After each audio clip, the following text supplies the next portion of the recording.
30-ാം തീയതിക്ക് മുമ്പ് കേരളത്തിൽ ഇനിയും പൊട്ടിത്തെറി ഉണ്ടാകുമെന്ന് ആർ ബാലകൃഷ്ണപിള്ള കോട്ടയത്ത് പറഞ്ഞു. ബാർ കോഴ കേസ് സുപ്രീം കോടതിയുടെ കയ്യിലാണ്. ബാർ ഉടമസ്ഥന്മാർക്കെതിരായി വിധി വന്നാൽ ഈ രാജ്യത്ത് പലതും നടക്കുമെന്നും ബാലകൃഷ്ണപിള്ള പറഞ്ഞു. ഒരു കാര്യം ഞാൻ മുൻപേ പറയാം, 30-ാം തീയതിക്ക് മുമ്പ് കേരളത്തിൽ ഇനിയും ഉണ്ടൊരു പൊട്ടിത്തെറി. എന്താ പൊട്ടിത്തെറി അറിയാമോ? ബാർ കോഴ കേസ്, അതുമായി ബന്ധപ്പെട്ട ബാർ കൂട്ടിയത് ബഹുമാനപ്പെട്ട സുപ്രീം കോടതിയുടെ കയ്യിലാണ്. 30-ാം തീയതിക്കകം വിധി പറയുമെന്ന് ഒരു ജഡ്ജി ഇന്നലെ പറഞ്ഞിരിക്കുന്നു. ഈ പത്രത്തിൽ ബാർ കോഴ കേസ് നിയമത്തിന്റെ ABCD അറിയാവുന്നതുകൊണ്ട് ഞാൻ പറയുകയാണ്,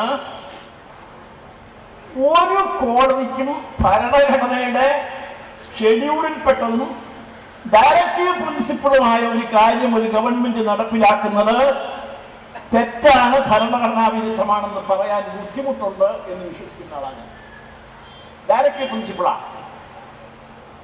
അങ്ങനെയാണെങ്കിൽ ഭരണോടമസ്ഥന്മാർക്കെതിരായി വിധി വന്നാൽ ഈ രാജ്യത്ത് പലതും നടക്കും. ഇന്ന് പറയാത്ത പലതും കൂടെ പുറത്തു വരും. നേരത്തെയുള്ള പലതും കുടുങ്ങും. അതുകൊണ്ട് ഇപ്പൊ രാത്രി പലർക്കും ഉറക്കമില്ല. ഇനി ഒരു 5-6 ദിവസം നിർണായകമാണ്.